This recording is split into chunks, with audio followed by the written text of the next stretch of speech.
The Kendall Report, where I share my 44 years of experience to help you manage your portfolios and protect your wealth. Remember to subscribe, like, and share these videos. Well, folks, we have a lot to talk about tonight. We have unemployment coming out. We've got the Fed. We've got lots of earnings coming out. Not as significant as last week, but a lot to cover. So let's get into tonight's video.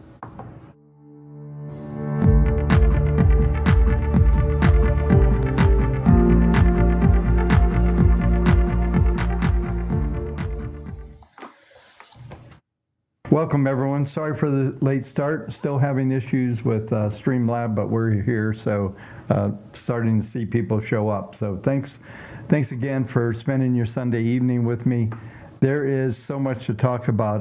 When I started to prepare, my head just kind of blew up. Like, there is so many things that are likely to affect the markets, as we go forward. Last week was, a pretty good week. We witnessed a big turnaround. We even saw, stocks that were in the hole, like Tesla's and other stocks, just turn around and rally sharply. So we're still seeing things. By the way, just real quick, I just want to make sure let me know if my mic's too hot or anything like that, and I'll crank it back a little bit. So I'll look at the comments here. So just give me a comment that it's good. So anyway, let's talk about, let's start with the economic stuff that's coming out this week. And it's fairly big. We don't have anything really tomorrow, but on Tuesday, we get employment cost index. We're going to have Case-Shiller. It's not a big impact, but it's just a focus on the real estate conditions that we continue to see really just kind of sideways. Can't tell whether they're good or bad. I've talked to some people in multiple cities now, and it's kind of business as usual. So it's not, you see a lot of videos around, the internet talking about, the collapse of air quotes on real estate, and that's really not happening. It's definitely slowed back from where it was, but it's not a collapse by any means, and there's just still a lot of demand out there, and folks are getting used to the new cost of interest. So but we do have also Chicago PMI. No one really cares about the consumer confidence coming in. That's expected to be 103. We'll see how that comes in.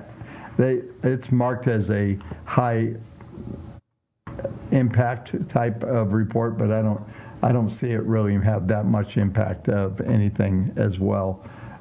Then we've got, of course, Wednesday, ADP expected 185. We've got JOLTS coming out this week. The last report on JOLTS was 8.75. And then as we come into, that's Wednesday, we've got the Fed. And I have to tell you, I was shocked. I forgot there was a meeting. None of the media, maybe I missed it. I know I was out of town for a day last week, but it's like no one's talking about this meeting. So what does that mean? This is like the least talked about meeting. If you go back to the previous meeting, it was everybody talking about it and all the stuff that's going on. Now we're just like, well, we're not going to have any increases, and nobody's talking about it. So if the Fed wanted to do something significant that would impact and basically shock the market, it would be this meeting, okay? I don't have any expectations necessarily either, but I think the Fed just stays as they are. I don't think they see any reason to do that. And I'll maybe cover this in tomorrow's video, but I'm still expecting to see a bounce in inflation. We get the PCE numbers that come out, and they came in year over year 2.7 and plus 0.3. It was pretty much as everybody expected, and so there was no impact on those numbers at all. And we had a pretty good week in the market last week, and I went into a little bit of a rant on Friday's live stream when I finally got it going, and that was that I really feel that the earnings that are coming out every quarter. This is an opportunity for the institutions and the companies to kind of manipulate the stock market and put out positive stories, and it's just kind of almost a propaganda machine, if you will, around these earnings, because everybody, all the analysts underestimate and all the companies underproject, so it always looks good. And it's interesting. I went through that rant, so if you're interested in seeing or hearing about that, then go watch the beginning of the live stream on Friday that I did. Just a quick little cleanup before we get too deep in. It looks like the room's starting to fill up a little bit. There's probably, I'm not sure about Wednesday right now. I may end up doing a meeting on Thursday, and I have to warn you, I am going to be out of town on Friday when the unemployment numbers come out, so there will not be a live stream. But anybody that's been around me for years knows if I'm going out of town, something's going to happen with the market. That happened last week. We're likely to see another one of these things as I come into Friday. There's even a possibility I'm going to have to be out of town on Wednesday. I've got a crazy schedule in the next several weeks. So anyway, be prepared, okay? And any numbers I mentioned tonight, it won't take long to get hit. They'll probably get hit right away. Yeah, Black Friday, there you go. Yeah, it's kind of interesting. Yeah, I apologize. My life is very dynamic right now, so I'm just dealing with a lot of things that are coming at me, some good and some just things you got to do. So let's go ahead and talk a little bit more about what's coming out here. Like I said, the Fed meeting, we got a couple of days to talk about that. I'm not sure there's anything to talk about. I'll save that for another night and I get a little more focus on that. As far as other things coming out, we've got the typical initial claims after the ADP numbers come out. Everything's pretty typical. We do get factory orders. No one really cares. Maybe productivity. This is a preliminary productivity number. This is a big number for me and my vision of going forward. It's expected to come in at 1.0. You know, I think I feel like a kid in, that's the best way to put it, like waiting for Christmas, waiting for GPT-5 to come out. I actually think this next iteration of GPT is going to be a crazy step up. And I've been talking about this, but that's just triggers because I'm talking about productivity right now. And the productivity, I still believe, is going to explode.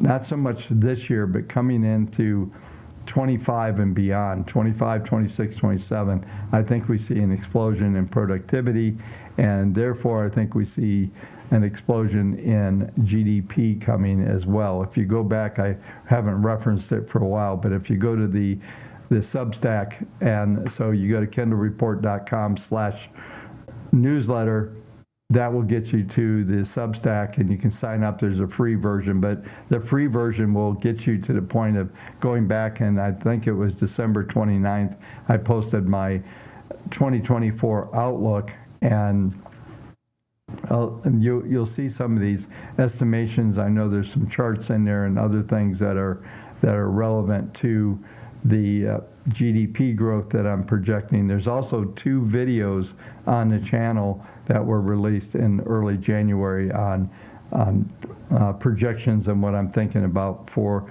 this year and beyond, because I think we're going to see a lot of GDP growth, and I keep watching the folks talking about the expansion in debt and how we're going to be flooded in debt.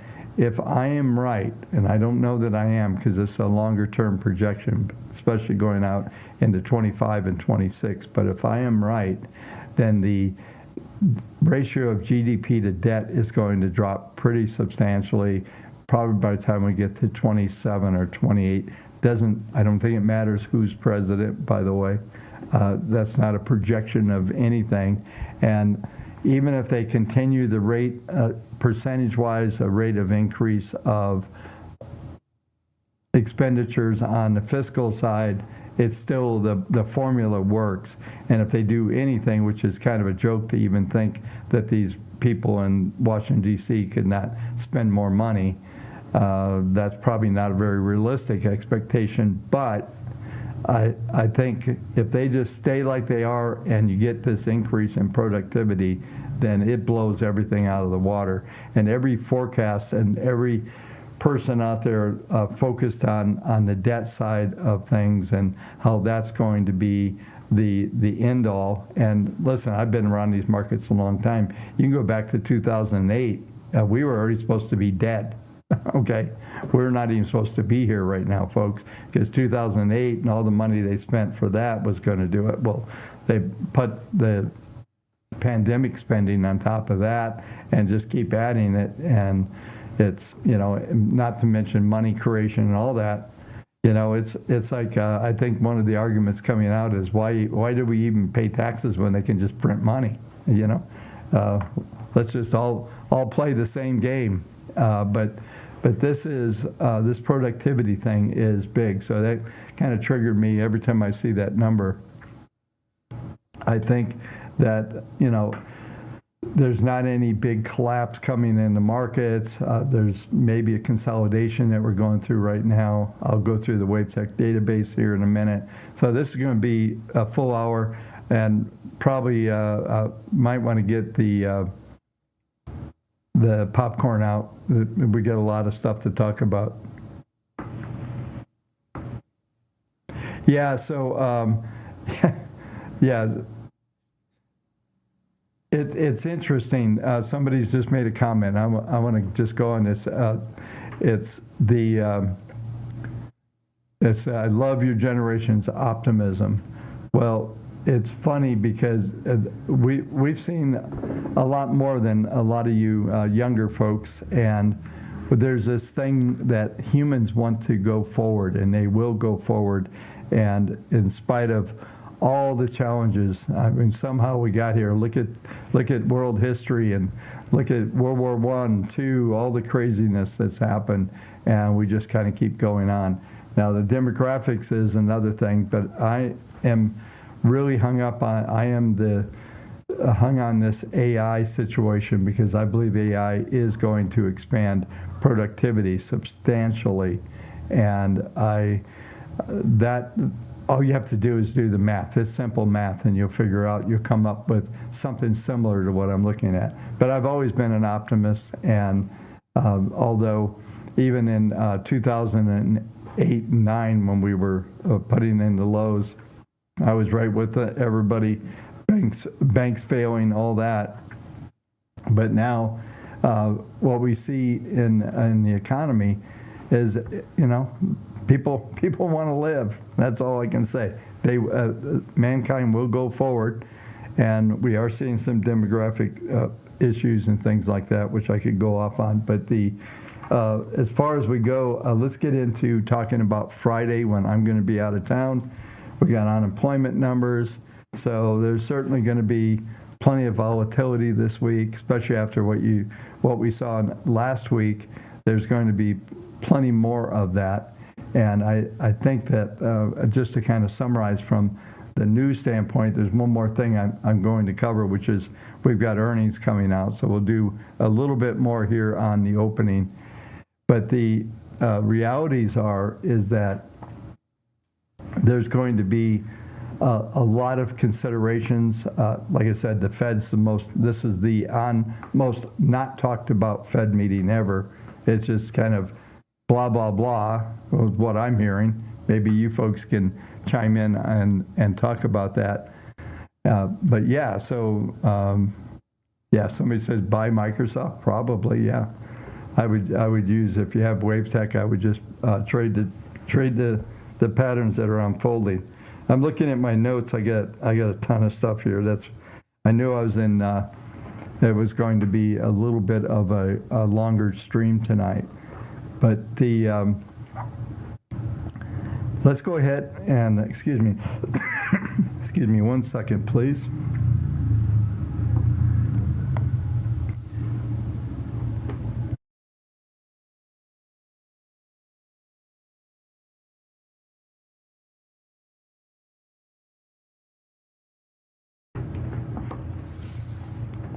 Sorry about that. But yeah, you can see some of the reports that I put up on the screen there. That's pretty straightforward there. Let's go ahead and let's talk a little bit about the unemployment situation. I'm going to attempt to bring up something on the graph here on unemployment, because I think there's something interesting here.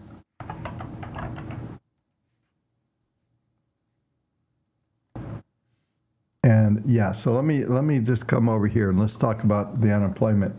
This is something I've been watching for a while, and this is the reason why I don't think this is a monthly number. So I put the graph up here. It doesn't look like much. I still think we can rise up toward 4.2%. I think there is a potential increase coming in unemployment as we go forward. It's interesting. I know these algos are projecting slight upside here. If I come over here and expand them a little bit, you can see what's going on.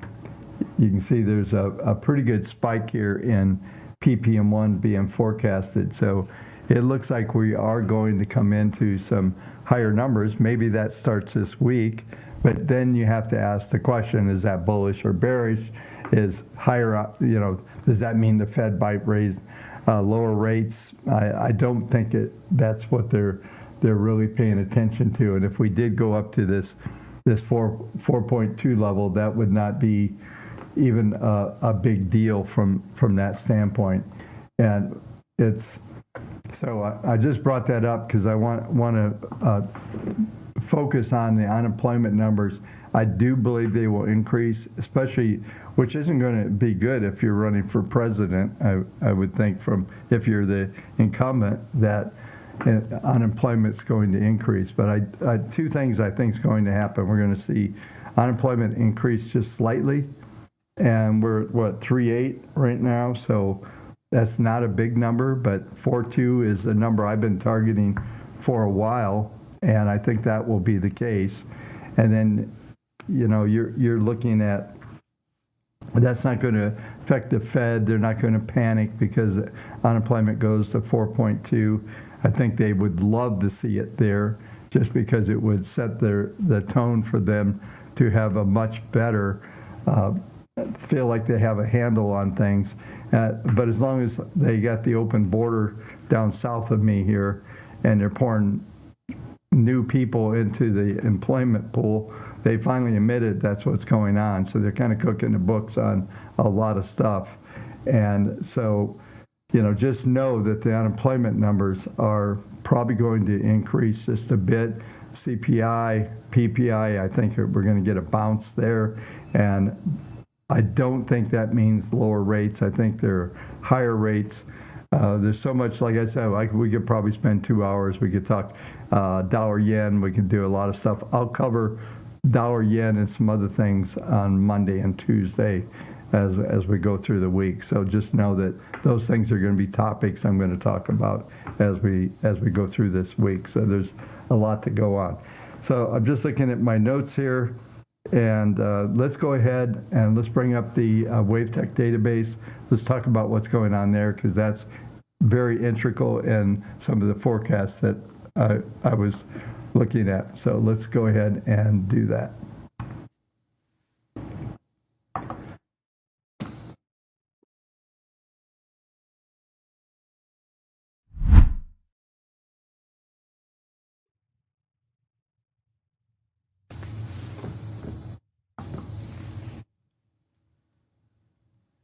Sorry about that.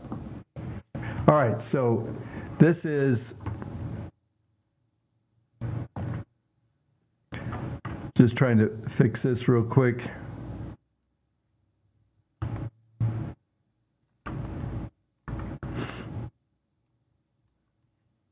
So this is the outlook here on a weekly basis.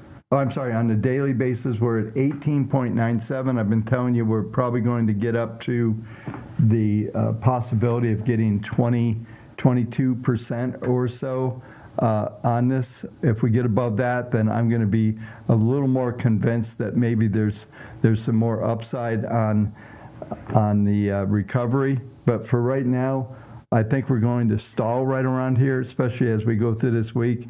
We'll see how this the pattern set up. Some of the things I looked at over the weekend, I didn't really see any material things happening here. Let's go over to the weekly. This one actually shocked me. Right now we're at 60.51. We virtually had very few sell signals come in. We had 527 exits and 267 sells. Dropped it from really only about 1% here. And so the net was 250, and that's not even the optimized version of this. So the effects of the last couple of weeks have neutralized by the positive week last week. We definitely have seen the patterns start to already stabilize a little bit. And I was, be honest with you, I actually talked about this on Friday, that I thought we'd see 58% or less. We did not get the hit that I thought we would get. So this is much more stable than I thought we would end up with from that standpoint. So that's interesting, I think. So no big hit here. Nothing happened as far as the database goes. No slight uptick on the dailies, still under the 22%, and the weeklies are still remaining very positive. Still a forward-looking scenario here. I just want to come over here and go to the outlook from the sectors now. We have dropped a few sectors. Healthcare, technology, and consumer cyclical is no longer in an intermediate trend. It's flat to down here. We still have plenty. We still have 9 of the 12 sectors bullish. We still have around 59% of all the industry groups still in trend mode. So we're not seeing any big moves on the downside. In fact, most of the sectors that are left still have a pretty decent forward-looking expectation as far as the holding period goes. Over here in the, right to my left here, you can see the expectations, like just looking at basic materials. It's 100. It's about not quite even halfway through its normal cycle. We're about halfway through capital goods. The conglomerates have been long for a while, and then we're looking at some of this other energies beginning cycle, about a little bit halfway in financial and these other elements. I'll go into more detail on the Substack tonight,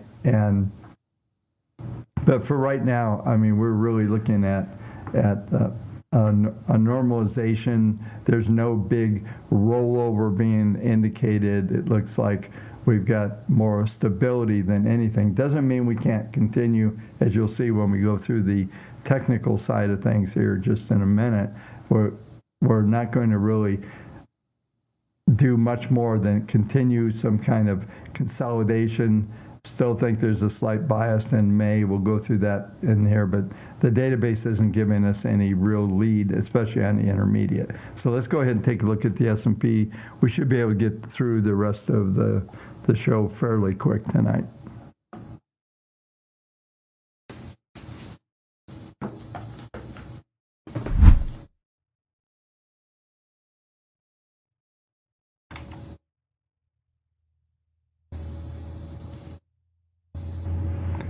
All right, so we start with the S&P.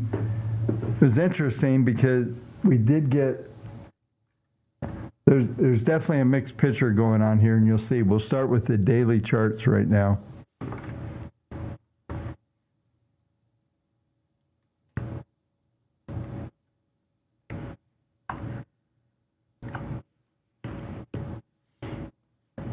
We'll start with the daily.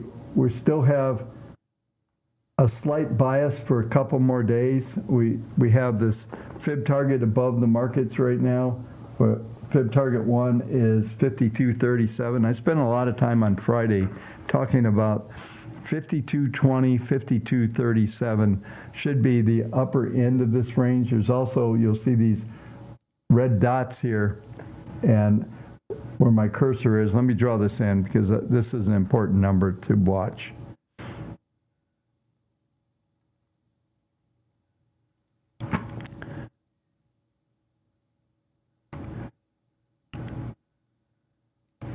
Yeah, so right here you see the red numbers coming in.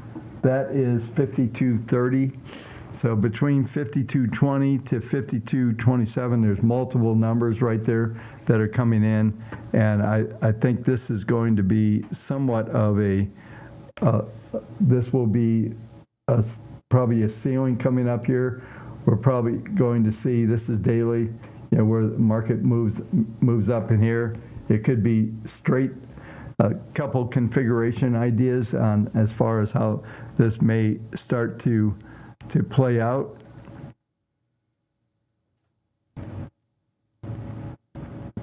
The one would be where we come straight up into this 40. We do have a downward slope 21 here, so that could be, I still think we end up with some kind of configuration consolidation with the 40 being the upper end of this target. That's at 51.89. We might spike just above that, get up to these levels here that I just talked about over here at the 52.20, 52.40. We'll round some numbers off, but that's going to be I think the upward band from there. Probabilities of it getting to that level, I think right now, if we bring back the PPMs, what we'll see is there's still pretty decent positive mode, especially PPM1 is trying to turn up over the next couple of days as we come into, next week. We're seeing the potential for this thing to start to move up here. But for the moment, I think we're in this consolidation. We're in that range. Just take a look at the weekly, and you'll see what I'm talking about here. So it's interesting, as we open up today, the new week on the evening session, we actually got downward fib targets. And what's interesting, in contrast to the daily, so there's a slight bias to the upside, and just for the first few days, but we got an interesting week because we're going to come into some of these reports on Wednesday, ADP, some of this, and we've got the Fed coming out, so there's some potential for us to fail as we come into Wednesday and then start to head down lower. But looking at this here, we see the algos are still suggesting we're going to see attrition in as far as the momentum goes, and all that's telling you is that we're likely to continue to see these patterns unfold from the standpoint of coming down ultimately to these lower levels. I'm going to bring up, just so we can look at this chart here, I still think this 40 period moving average that's rising below this market action here is going to be the dominant for now. The 21, we bounced right off the 21 last week. And you could argue that even the week before that, we bounced off of that. And we're looking at right now the potential for, just looking at what this number is, 50.10 was, and this is last week's low, and that was the 21 period moving average. The low was 5,006, so we bounced right off of that level. And then this week, that number is now 5,033, but if we look at the market grid numbers on the weekly, we're looking at the potential right now for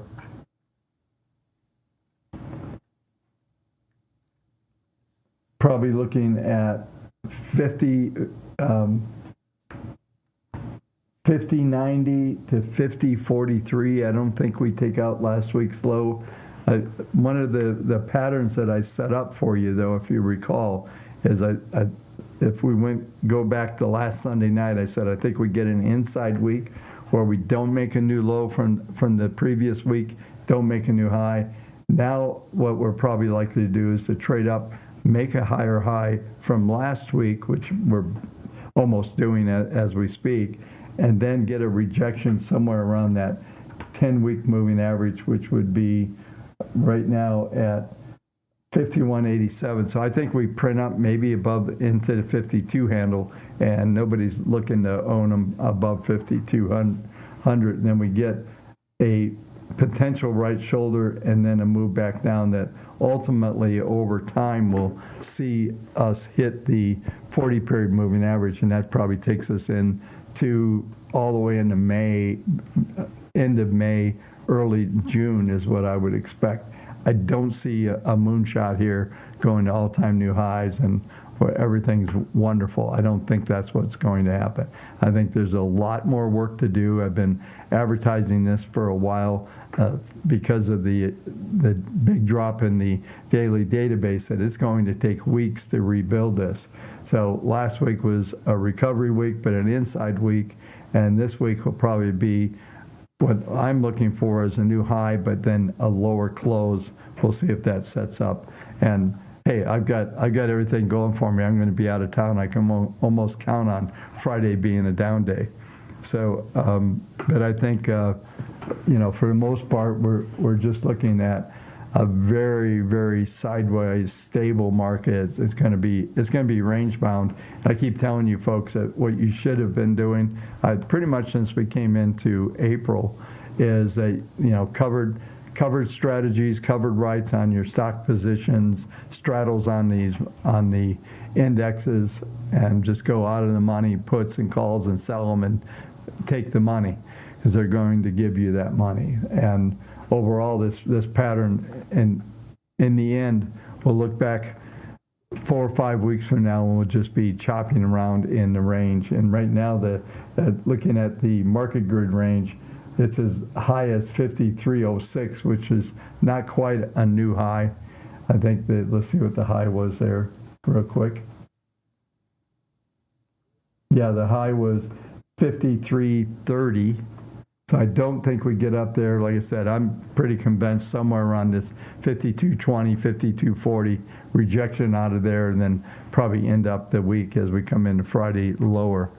But this pattern is just, if you look at the PPMs that I just put back up on the screen, they're absolutely telling you that story. We're just going to rise right along here. Even if we look at the Fibonacci targets that came out, the targets on the downside are 48.89, 47.20, which would be extreme, but that's also the 40-week moving average. So we'll see if we get more than, I talked about this before on the indicators. Sometimes you will get the what I call an island bottom, and that island bottom means that we just get one calculation. Let me make this full screen here. These red dots on here are where my cursor is the Fibonacci targets. That's the 48.89, 47.20, and you can see 47.20 is matching pretty good with the 40-week moving average. So my guess is we probably get between that Fib target 1 and 2, but doesn't mean we don't do weeks of consolidation, then maybe a little blow off later in the cycle. And like I said, even with the Fed coming in this week, I just don't see us having any from the standpoint of any surprises here. But I'm telling you, if the Fed wants to surprise the market, this is the moment to do shock and awe. They do anything. They maybe the only thing we can look forward to that would be somewhat of a positive, but I think it would be a blip on the Fed. And I'll unpack this as we come into Wednesday, is that maybe they actually make some sort of announcement about tapering the QT that they're doing. So far, they've maintained for most of what they've been selling, and won't be able to do it tonight because I'm getting kind of long in the tooth. The rest of the show we'll go through NASDAQ and Russell, and I'm going to hit everything, but I'm going to flow through them pretty quick because most of the effort and these indexes, I will make references if there's any kind of change from what I'm telling you is going on here in the S&P, because S&P and the NASDAQ are pretty related because they have a lot of similar stocks, especially at the top end of the index. So they tend to act and trade similar. Right now, the S&P is up a little bit more than the NASDAQ at the moment. So it's actually leading just slightly, not by much. But anyway, so just know as I go through the rest of the market indexes that I will let you know if there's a deviation from what I'm telling you. Expectations on the S&P, these will flow through all the indexes, just the numbers. And volatility will be a bit higher on the NASDAQ, probably a bit lower on the Russell. So. But this is, I think, a pretty clear expectation. I've been talking about this for maybe a couple of weeks now after we got this nice break. So we got the big break, we got a recovery, inside week, look for some sort of higher high from last week, rejection back into the pattern is what I don't see us rallying through, but we could end up, I'll just cover it as we do it, but you've got the range. Key numbers here, 52.20, 52.37 extremes on the downside. We're really looking at probably around the 50.80. I think the best number is 50.90. 50.43 is the extreme, I think, on the weekly. So, all right, so let's go ahead and get into the NASDAQ.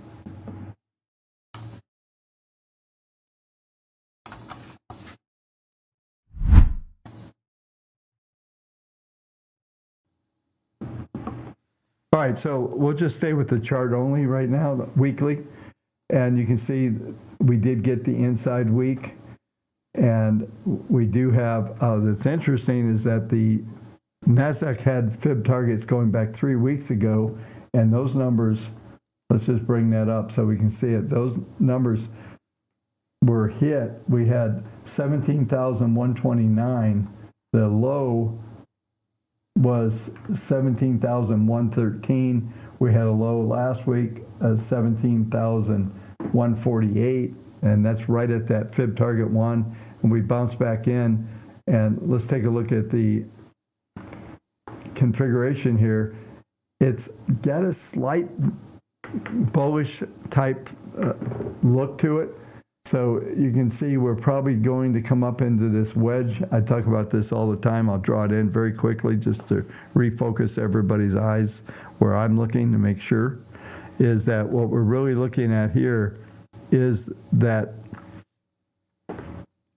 we're going to be staying in this little wedge formation. We should stay in here. And, you know, if you look at what this is sort of the same type, it's a different configuration, but it's a similar type view of what we got into in Bitcoin after its big push up. And, you know, this is very similar. And just like I said, this is probably the configuration. Let me fix this so these don't come off. This is, like I said, this is your range where you're going to get in. We're going to trade in here.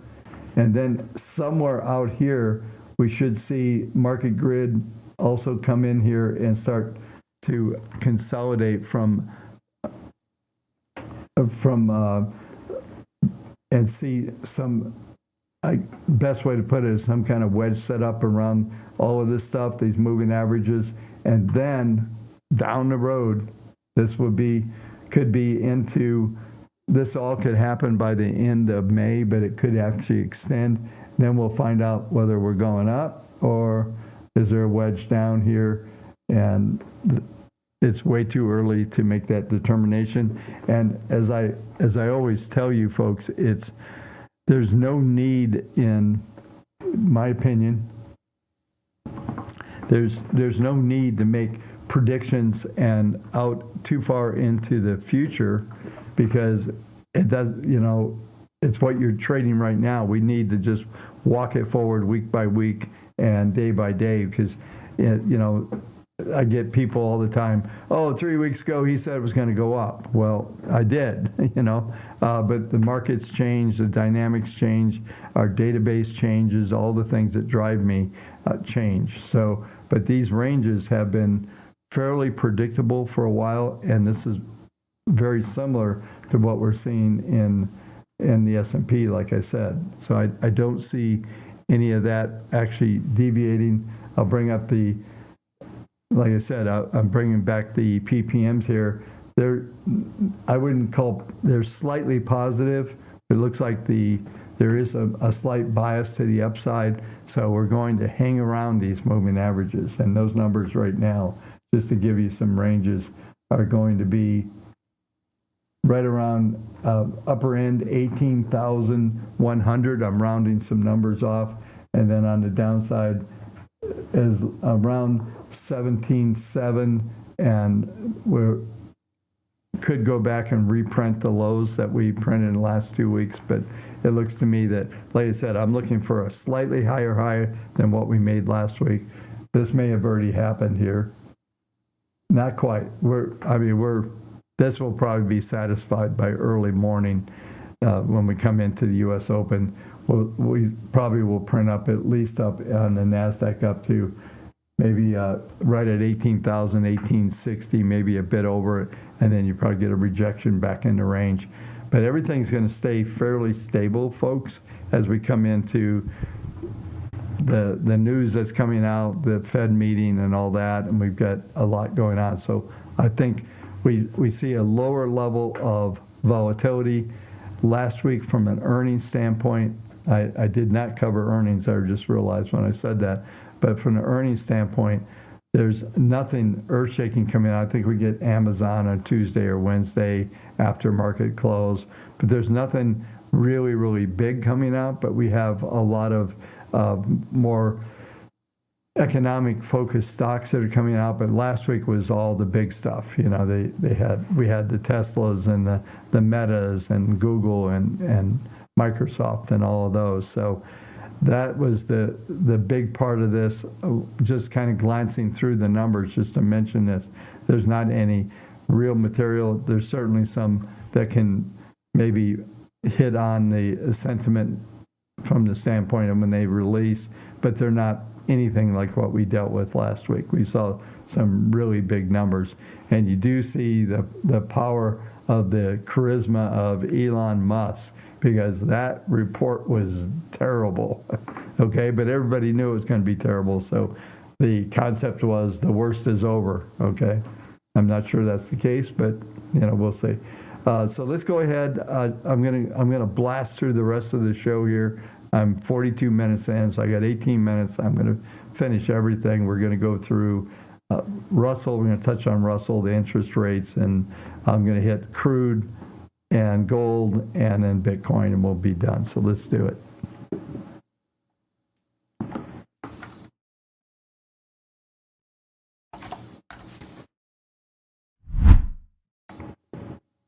All right, so here's the Russell. Basically, the Russell has, and this has been something I've been talking about. You can see it's really strange forecast here for the Russell. We continue to see moving averages being forecast up, but I think really this range within this, I'm much bigger on, as you folks should know, on moving averages than trying to draw some things in. Let me point out a couple things.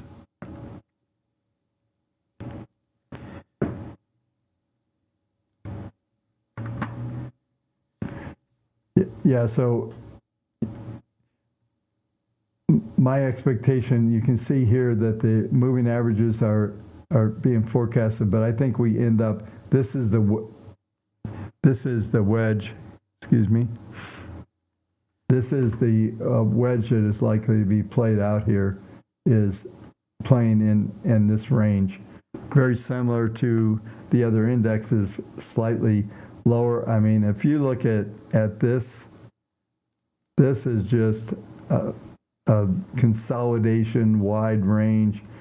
We've got all these zombie companies in here, interest rate issues all across the board in this particular asset class. It's just got nowhere to go. And I'll erase this out and we'll pop into just something I want to bring in a little bit bigger picture here. If we go out to, this is the cash markets we're looking at. If we come out to the the monthly, this is looking back here all the way to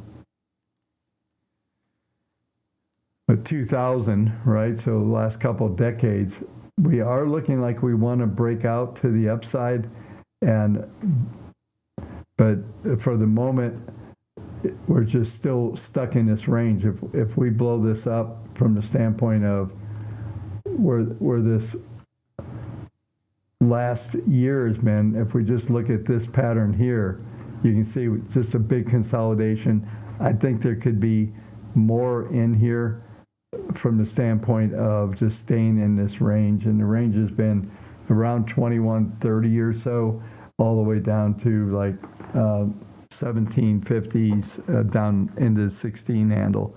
This doesn't seem like it wants to get out of here. All of the indicators are trying to turn down, so it's not. There's nothing robust here. Okay. Maybe later, but not right now. From a timing standpoint, I don't see that happening at all. So, all right, let's go ahead and let's go into the interest rates.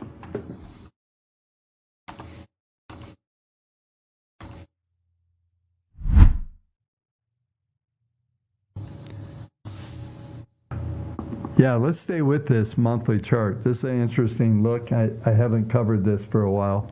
But if we look at the monthly chart, we have some new fib targets that came in the month of April, and those numbers are 5.52, 6.19, and 6.60.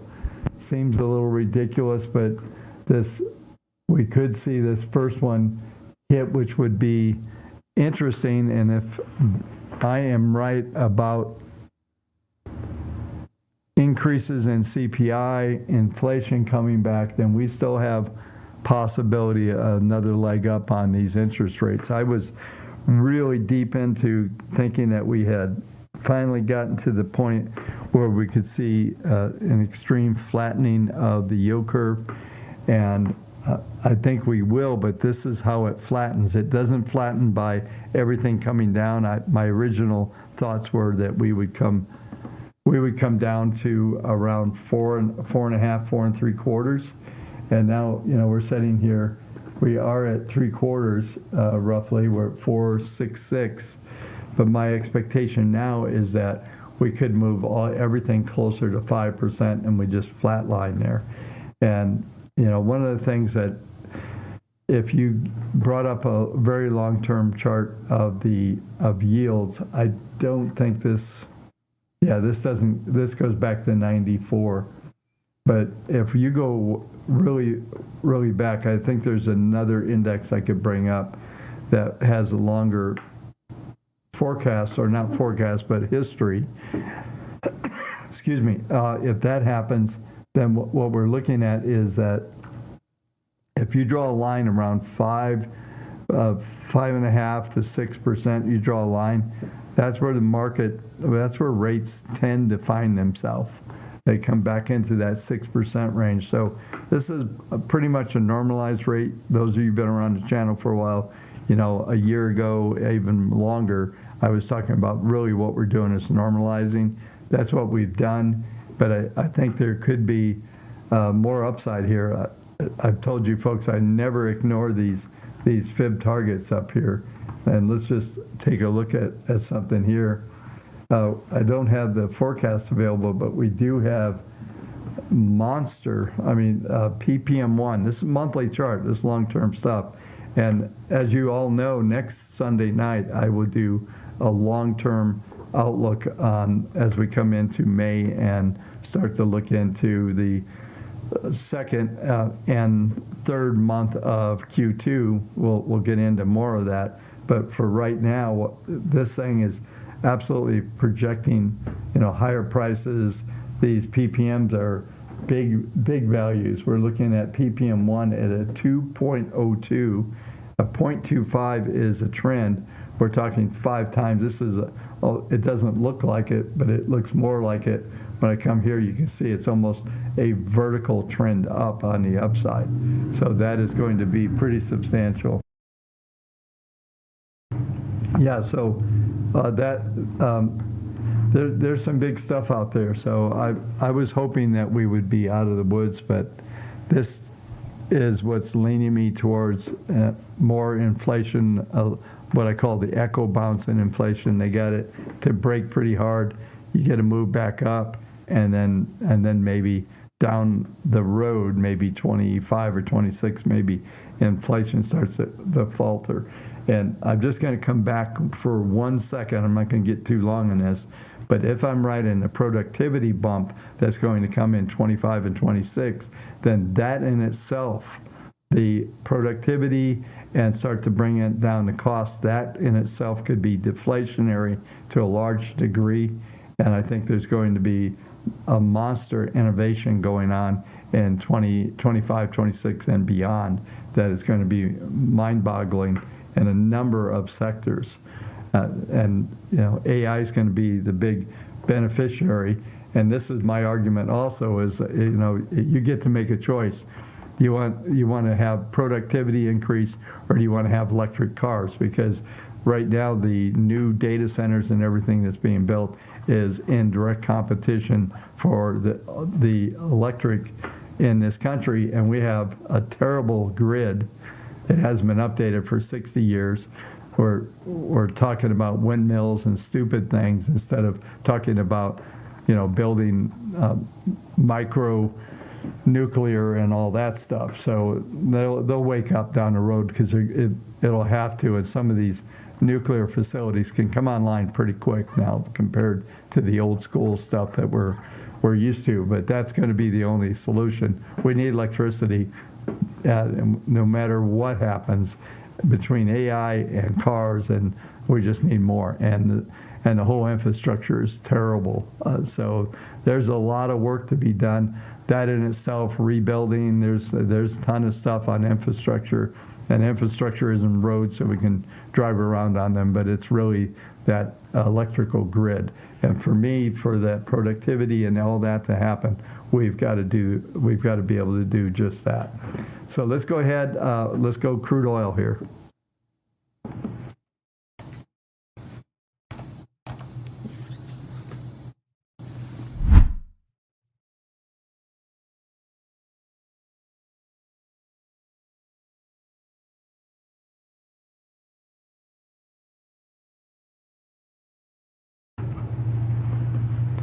All right, I've got this crazy chart up here, and it's showing you right now, this is that big spike. Remember the minus 40 spike? This is a monthly. This is the 2020.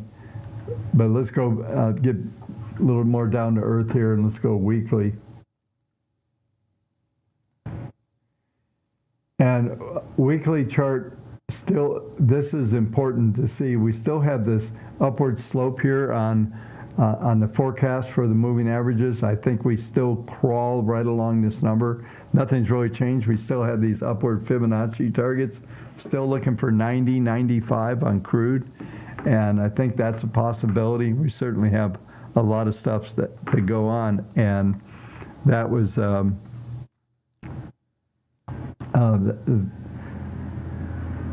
this, I don't know if it's going to be, I don't think it's production hit. I think there's more and more demand. Right now, there's more demand on oil right now than there's ever been. There's more production of it. It's not running out. None of that's happening. And I think we're still going to see breakthroughs on fossil fuels and efficiency and all kinds of stuff. But this thing, if this forecast was even close to being right, this is suggesting that ultimately that moving average would be at $108 so I don't know that that's the case, but I do see this upward slope. I've been talking about it for a while, and we've just been kind of evolving coming out of the December 23.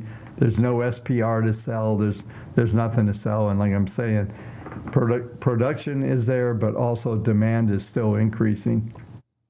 I think I saw some stat, and I'll quote it off the top of my mind, but places that have been the most green, like some of the Norway, and I think was their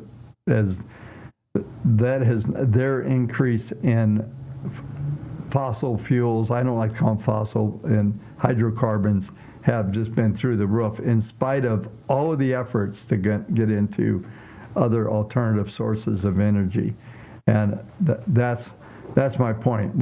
If you're going to see productivity growth, and like I said, I think the big dilemma is who gets electricity. Is it AI or cars? I'd rather it be AIs. And I went into I think it was Elon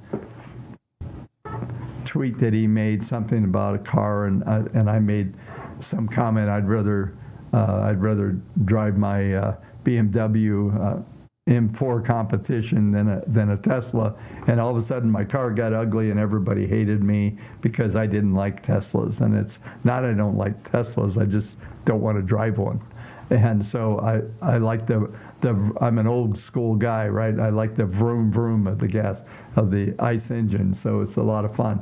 But this is telling us the story that not only is crude not going away, it's going to, prices are going to advance, and I think it's through a combination of maybe minor disruptions or production stability followed by more demand. I think that's what we're looking at right here.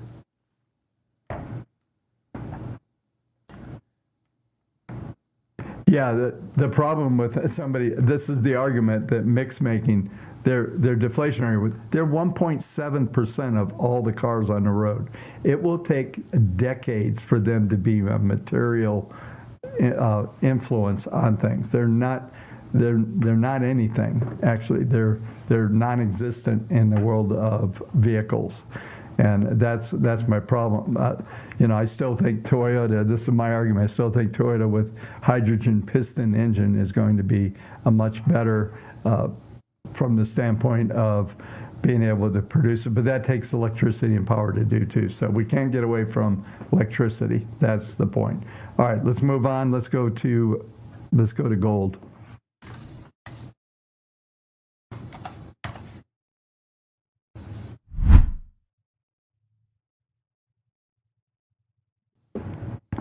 Now, gold was able to kind of played this out going back a few weeks ago. We printed up to the 24.48. We had fib targets on the upside up there at 24.50. So we printed fib target 2, rejected off of there, came all the way back towards the fib target 1, which was the 23.25 level. And we look at the PPMs, they're collapsing here right now. There's still some positive flow here because the numbers are really big, so there'll be support right at the 10-week moving average here. This is a weekly chart we're looking at. So 10-week moving average is going to give us around 22.86. It's still rising somewhere between. We just look at the market grid here. We're looking at the potential for. Our last trade right now is 23.46, so we're looking at the potential for 23.22, as low as 22.90, maybe 2300.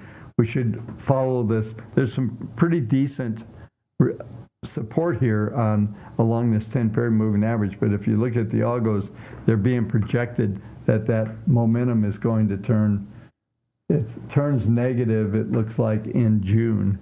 So that just means we're going to penetrate through the 10, maybe come down to a 21-period moving average. If we go out there, then that's not even, that's 22.50, something like that. So that's going to be just a giant consolidation after this move up. So you wouldn't want it to go much further than that. The expectation will be pretty much almost like what we'll look at when we see Bitcoin here in a minute. So I got only 1 minute to go, but we'll go ahead and hit Bitcoin.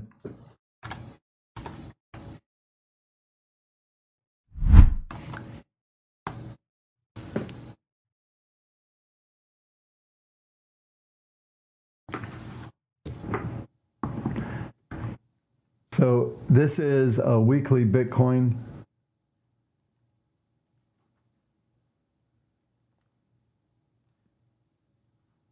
Let me scale this out so we can see it.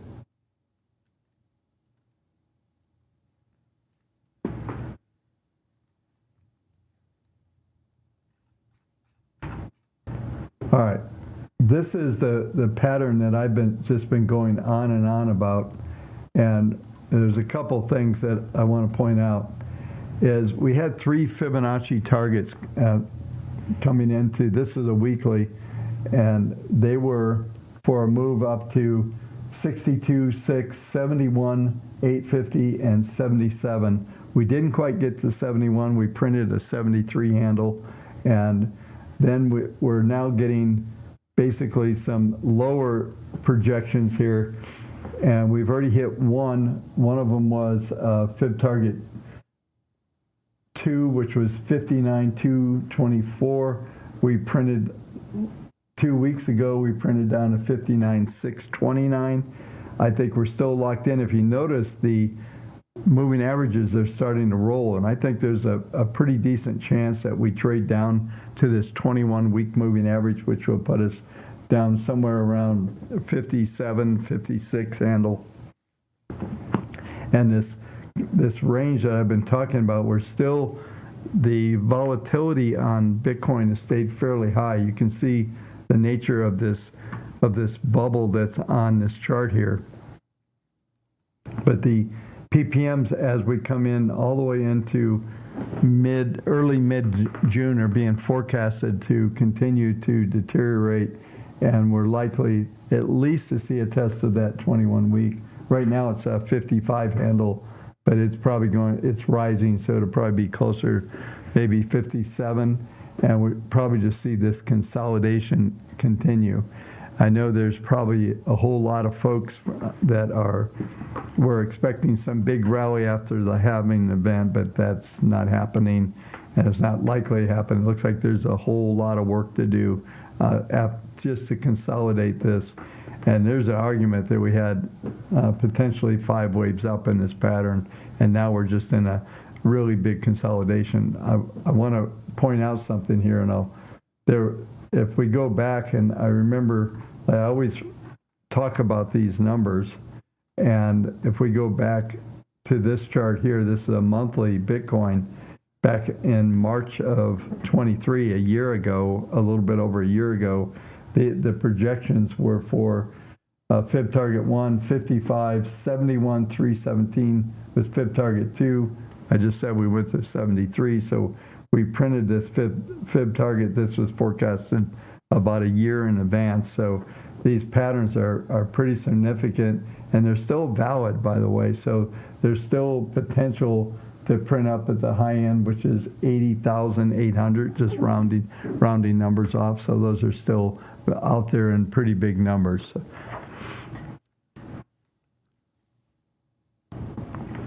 As always, folks, this will do tonight's video, but just know in tonight's Substack, I'll cover a lot of these details. I'll get you some exact numbers. And as always, I have the charts and the market grid in there. It's kind of a cheap way to get access to all the grid numbers and all that. $8 a month, so advertisement at the end is kendallreport.com/newsletter. And for the indicators, it's kendallreport.com/indicators, and you can get signed up there. Anyway, folks, as always, sorry for the late start. I know we're finishing about 20 minutes later than we normally do, so I appreciate everybody hanging out, and we'll see what this week comes with. Like I said, potentially I'm out of town Wednesday. I will let you know as soon as I get it. I'll know tomorrow about that when we come up, so I'll be able to let you know. My plan is to be here, is hopefully Wednesday I'm here. Thursday I'll maybe even do a live stream during the day, and then there'll be a Substack for Friday to set up what we're seeing there. And then I'm out of town. I'll be back on Sunday, so I'll be back in time to be able to do a week from now to do the report. So thanks for everything, everyone. I'm just looking at a couple of comments here. Yeah, it's funny.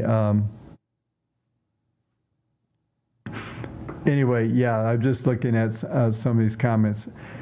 Yeah, I'm still in complete belief here on that people don't want the EVs. If they did, they'd be buying them because everybody's making them and nobody's buying them. So go figure. Anyway, folks, have a great day trading tomorrow. We'll see you tomorrow night, same time. Have a great day. See you.